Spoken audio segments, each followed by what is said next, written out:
이분을 중심으로 하여서 바디메오처럼 이러한 제목으로 우리 말씀을 좀 나눌까 합니다.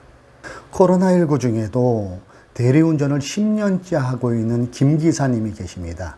이분이 한 언론 인터뷰에서 이렇게 말씀하시더라고요. 대리운전은 제게 생계의 마지막 수단인데 최근 정부가 발표한 코로나19 5차 재난지원금 대상에서 대리운전 기사가 빠져 눈앞이 캄캄합니다. 경기도 의왕시에서 이분은 대리운전을 하고 계신데요. 지난달 소득이 6월에 대비해서 절반 가까이 떨어졌다고 합니다. 이렇게 수입이 감소한 이유는 수도권에서 지난달 12일부터인가요? 사회적 거리두기 4단계를 시작하였죠. 그때부터 이분이 수입이 더 밑으로 팍 곤두박질 치기 시작했어요. 거리두기 시행 첫날에는 콜수가 한 건, 그러니까 하나 탔다는 거예요. 그리고 며칠 사이에 한 건도 못한 경우가 몇 번이 있었다고 합니다. 지난달 수입이 130만 원인데 보험비가 15만 원 빼고 프로그램 사용비 15,000원 그리고 또 뭐 교통비 그런 거를 제하고 나니까 손에 쥔 게 약 90만 원 정도였다고 합니다. 6월 신수입은 150만 원이었는데 여기에 비해 지난달 수입이 60% 수준밖에 안 된다는 얘기죠. 이 김 기사님은 건설 현장에서 손을 다치셔서 이직을 고려하기도 힘든 상태입니다. 코로나 확산세로 사회적 거리두기 4단계 시행이 길어지며 고객이 줄어든 대리운전 노동자들이 소득 급감으로 인한 생계 위협에 내몰리고 있습니다. 5차 재난지원금 지급 대상에서 빠진 데다가 특수노동자를 대상으로 한 긴급 고용 안정자금마저 4차로 종료돼 긴급 생계 대책 마련이 시급한 상황이기도 합니다. 이에 대리운전 노조는 4일 오전 서울 중구 지방고용노동청 앞에서 기자회견을 연 적이 있습니다. 거리두기 4단계 시행으로 콜수가 4분의 1로 급감하면서 대리운전 기사들의 소득이 절반 이하로 떨어졌다며 정부는 사각지대 해소와 필수 노동자 지원을 약속했지만 자영업자, 택시기사, 버스기사 등이 포함된 지원 대책에 정작 대리운전 기사는 빠져 있다고 밝혔습니다. 저녁 6시 이후 3명 이상 사적 모임이 금지되고 또 유흥시설 집합 금지와 식당, 카페 운영 제한으로 유동인구 자체가 줄어들면서 손님이 뚝 끊기는 그리고 수입이 급감했습니다. 경기도 고양 파주시에서 9년차 전업대리기사로 일하시는 최아무개 씨는 3단계 때도 이 정도는 아니었는데 콜이 없어 허탕친 적도 많다고 합니다. 대리기사로 일하면서 이런 적은 처음이라면서 4차 긴급고용 안전자금을 받았는데 더 이상 정부 지원금도 없고 손님도 또 끊겨 이직을 해야 하는 고민 중에 있다고 밝혔습니다. 소득 급감으로 인한 피해는 오로지 대리운전 노동자들 스스로 견뎌내야 할 상황입니다. 정부 지원 대책에서 대리운전 노동자들이 사각지대에 놓여 있습니다. 최소한의 생계 대책이 시급한 상황입니다. 이상은 매일 노동 뉴스의 기사를 제가 잠시 인용했음을 밝혀드립니다. 저는 이 기사를 읽으면서 이분들의 마음을 누구보다도 이해가 가더라고요. 여러분도 알다시피 제가 이 계통의 일을 해봤으니까 그 마음으로 다가오는 것 같아요. 대다수의 많은 분들이 가장이 계시거든요. 그분들이 생계를 책임지고 있는데 수입이 이렇게 막막하다 보니까 얼마나 그 마음이 힘들고 갈급하겠습니까? 얼마나 그 마음이 힘들고 참담하겠습니까? 코로나19의 여파로 파생되어지는 생계에 대한 간절함이 느껴지는 기사더라고요. 이분들의 간절함은 그냥 코로나 이전처럼 돌아가기를 원하는 거예요. 그래서 생계가 다시 회복되어지기를 바라는 마음이지요. 오늘 본문에 등장하고 있는 바디메오의 마음 또한 이와 흡사했을 것이라고 저는 생각이 들더라고요. 우리가 이 말씀에서 예수님과 바디메오의 대화를 이렇게 읽다 보면은 바디메오라는 사람은 원래부터 시각장애인이 아니었음을 알게 돼요. 후천적, 점점 눈이 나빠져서 거의 소경처럼 된 그런 상태임을 우리가 알 수가 있어요. 본문에는 안 나오지만은 만약 바디메오와 그가 결혼을 했다면 만약 그가 한 가정의 생계를 책임지는 가장이었다면 지금 그가 눈먼 상태에서 당한 그 참담함은 이루 말할 수 없을 것입니다. 여러분 한번 생각해 보세요. 일을 해서 가족을 먹여 살렸던 그가 시각장애를 가진 후부터는 일을 못하니까 사람들에게 구걸을 해야 겨우 입에 풀칠을 하는 처참한 그런 신세가 되어버렸다면 그의 자존감은 벌써 땅에 떨어졌을 것입니다. 본문에 나오는 바디메오는 지금 코로나 4차 대유행으로 어려움에 처해 있는 소상공인들, 자영업자들의 이 엄청난 경제적 타격과도 그 결을 같이 하는 상황이기도 할 것입니다. 그러던 어느 날 전혀 희망이 보이지 않던 그에게 희망적인 소식을 듣게 됩니다. 그 희망이 뭐냐 하면은 예수님께서 자신이 살고 있는 여리고를 지나간다는 소식을 듣게 되지요. 바디메오의 귀가 번쩍 뜨이는 그런 희소식입니다. 그는 이 기회를 절대로 놓치면 안 되겠다는 그런 결연한 의지가 생겼겠지요. 이때 사람들의 환호성이 점점 그의 귀에 가까이 들렸을 거예요. 바디메오의 눈에도 뿌옇지만은 뭔가 사람들이 막 움직이는, 예수님이 지금 지나가시는가를 볼 수 있는 그런 상황이었을 겁니다. 예수님이 지금 지나가시는가를 느낄 수 있는 상황이었을 거예요. 이때부터 바디메오가 막 소리치지요. 다윗의 자손 예수님, 나를 불쌍히 여기소서. 다윗의 자손 예수님, 나를 불쌍히 여겨 주십시오. 이렇게 외쳐대기 시작합니다. 시각장애를 가진 바디메오가 계속 소리를 지르니까 주변 사람들이 핀잔을 주지요. 여보시오, 좀 조용히 합시다. 바쁘신 예수님이 당신 돌아볼 시간이 어딨어? 좀 조용히 해.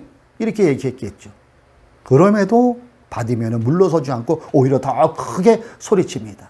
다윗의 자손님 예수님, 다윗의 자손 예수님, 나를 불쌍히 여겨 주십시오. 그런데 놀라운 일이 벌어집니다. 예수님이 가시던 발걸음을 딱 멈추는 거예요. 그러더니 옆에 제자에게 뭐라고 소곤소곤 되니까 제자와 일행들이 바디메오에게 와서 이렇게 얘기하는 거죠. 가봅시다. 용기를 한번 내서 일어나 보시오. 예수께서 당신을 부르십니다.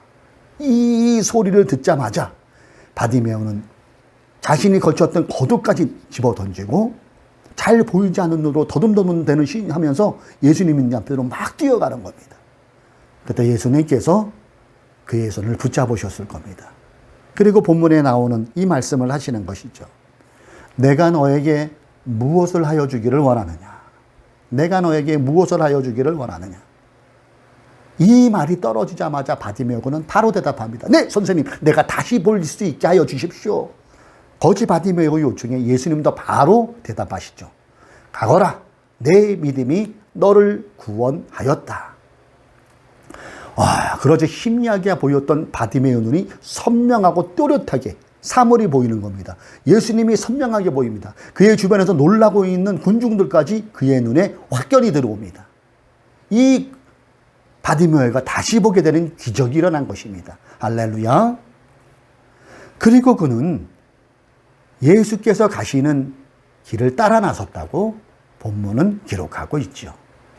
저자 마가는 이 앞에 나오는 제자들의 모습과 오늘 본문에서 그려진 거지 바디메오를 냉정할 정도로 비교시키고 있음을 보게 됩니다. 그러면서 독자들에게 신앙이란 과연 무엇을 구하는 게 맞는가를 생각하게 하고 또 묻고 있는 것이죠. 제자들도 바디메오도 예수님께 구했습니다. 여기에 대해 마가복음 10장 36절과 51절을 보면은 주님은 제자들과 바디메오에게 똑같이 물어보신데도요. 그들이 요청했을 때 내가 너에게 무엇을 하여 주기를 바라느냐. 그때 지난주 기억나십니까? 제자들이 무엇을 구했습니까? 선생님께서 영생을 받으실 때 하나는 우편에 하나는 왼쪽에 앉게 해주십시오. 이것이 제자들에게 구한 요청이었어요. 바디메오는 무엇을 구했습니까? 내가 다시 볼 수 있기를 원합니다. 여러분, 제자들이 구하는 것과 바디메오가 구하는 것이 차이점이 있는 거 여러분 느끼세요? 차이점이 있더라고요. 똑같이 구했는데도 차이점이 있어요. 가만히 우리가 본문을 들여다보면은 그게 두 가지 정도로 발견돼요. 그 첫 번째는 뭐냐면은 간절함에서 오는 차이예요. 간절함, 갈급함. 그리고 두 번째는 제자들과 바디메오는 구하는 동기가 차이가 나더라고요. 동기의 차이. 제자들이 구했을 때 우리 주님께서는 애둘러 이렇게 거절을 표시하시죠. 그래서 돌려서 안 된다 바로 하지 않고 그것은 아버지께서 정하신 바다 하면서 그렇게 표현을 합니다. 그러나 바디메오의 구함은 그렇지 않았죠. 즉시 내 믿음이 너를 구원하였다면서 눈이 떠지는 놀라운 기적이 일어남을 보게 됩니다. 그렇다면 왜 주님은 제자들의 요청을 거절하셨던 걸까요? 주님은 그들의 내면에 웅크리고 있는 욕망을 보고 계셨다는 것이지요. 욕망. 제자들이 예수께 구한 것은 꼭 필요에 의한 구함이 아니었습니다. 삶의 절박함에서 오는 구함도 아니었습니다. 제자들은 그저 보상 심리에 의해서 내가 주님을 따라다녔으니까 주님이 왕이 되면은 그 왕을 통하여서 얻게 되는 부해짐, 높아짐, 명예, 권력의 마음이 갖고 그것을 요구했다는 것이죠. 우리가 지난주 함께 살펴보았던 걸 한번 여러분 기억해 보세요. 제자들은 사람들에 의해 굴림에서 세도를 부리고 그래서 개인의 영광을 극대화시키기를 원했잖아요. 그리고 주님은 이렇게 제자들의 내면에 도사리고 있는 욕망을 보고 계셨다는 것입니다. 그러나 바디메오의 요구는 제자들처럼 불순한 동기에서 오는 구함이 아니었습니다. 바디메오는 그 내면의 동기가 순수했다는 거예요. 더 나아가 바디메오가 주님께 한 요구는 생계적 요구였다는 것입니다. 생계적 요구. 당장 필요한 그 필요가 해결되지 않으면서 오는 인간 존엄의 박탈, 전혀 인간 같지 않은 삶, 계속 민폐를 끼칠 수밖에 없는 민폐를 끼쳐서 생명을 유지할 수밖에 없는 비참에서 벗어나고자 하는 요청이 바디메오의 요청이었다는 것입니다. 네, 지극히 현실적인 것들입니다. 매일 구걸해서 먹고 사는, 그래서 민폐를 끼치는 삶에서 벗어나고픈 인간적인 간절함이 바디메오에게 있었다는 것입니다. 이것을 벗어나기 위해서 바디메오는 내 눈의 장애를 해결해야 하는데, 그때 예수님께서 여리고를 지나가신다는 이 얘기를 듣고 바디메오에게는 이게 그의 마지막 절호의 찬스라고 여겨지니까 고래고래 소리까지 지른 것이겠죠. 그래요? 바디메오에게는 눈이 치료받아야 할 이유가 분명했습니다. 눈이 다시 잘 보여야 구걸하는 행동을 더 이상 안 할 수 있고 그 비참한 생활을 정리할 수 있고 노동을 통한 생계 유지를 할 수 있다는 지극히 현실적인 이유가 그에게는 있었다는 것이지요. 여러분, 그러면 이런 바디메오의 요청이 욕망일까요? 탐욕일까요?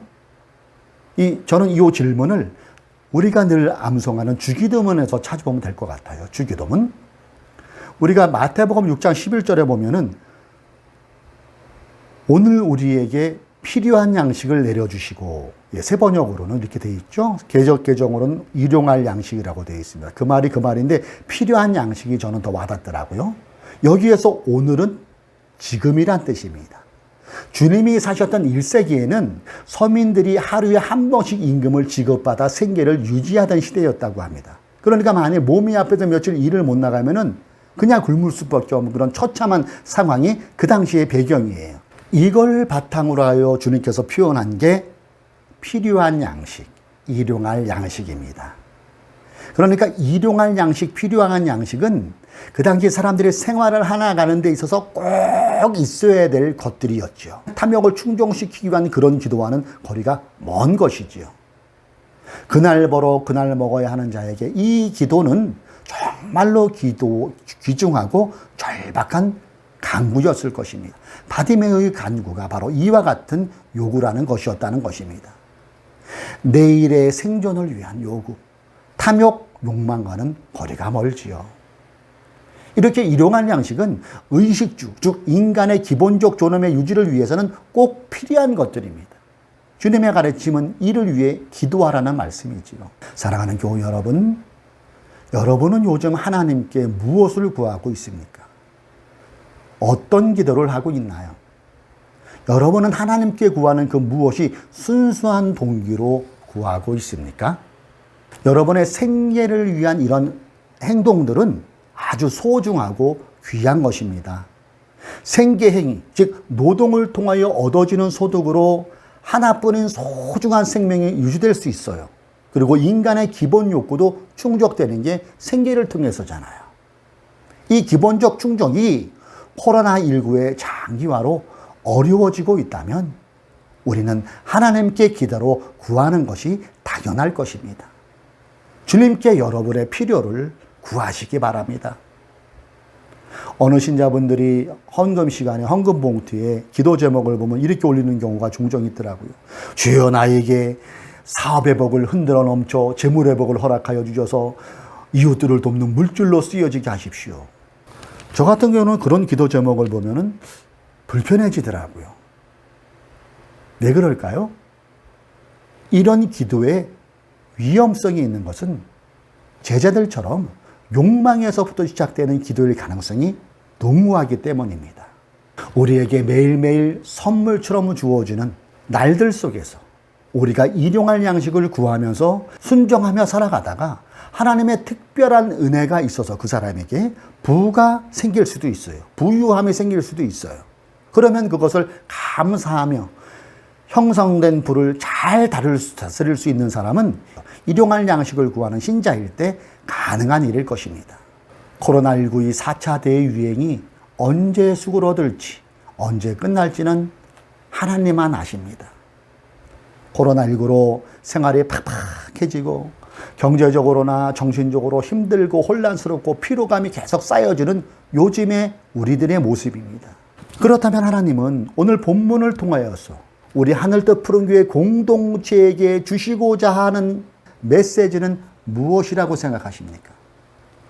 저는 그것이 바디메오의 마음, 바디메오의 기도를 원하신다는 것이라고 생각합니다. 바디메오의 마음, 바디메오의 기도. 코로나19 4차 대유행은 피로감과 절망감의 수치를 점점 높여주고 있습니다. 바로 이때에 우리도 바디메오처럼 간절함으로 주님께 부르짖읍시다. 소리를 내는 것도 부르짖는 것이겠지만 내면의 큰 소리도 우리 하나님은 들으십니다. 부르짖음은 곧 간절함이지요. 바디메오가 간절함으로 외친 다윗의 자손 예수여 나를 불쌍히 여겨주소서. 그 외침이 우리의 외침이 되기를 소망합니다. 그러므로 바디메오의 눈이 온전하여진 것처럼 우리 각자의 믿음의 기도에도 주님의 만져주심이 임하기를 주님의 이름으로 축복합니다. 이렇게 믿음의 간구로 눈이 떠진 바디메오는 다른 곳으로 가지 않았더라고요. 그는 예수가 가시는 길을 따라 나섰습니다. 우리 또한 각자가 처한 현실적 상황에서의 회복이 이루어지고 그 회복이 주님이 걸어가신 그 길을 잘 따라 나서는 원동력으로 작용되기를 소망합니다. 52절의 말씀을 우리 가슴판에 새깁시다. 예수께서 그에게 말씀하셨다. 가거라 내 믿음이 너를 구원하였다. 그러자 그 눈먼 사람은 곧 다시 보게 되었다. 그리고 그는 예수가 가시는 길을 따라 나섰다. 하나님께서 바디메오에게 베푸신 이 은혜가 우리의 은혜가 되기를 정말로 간절히 원하고 소망하고 축복합니다. 그리고 우리 또한 주님이 가신 그 길을 잘 따라가는 신앙인이 되어 봅시다.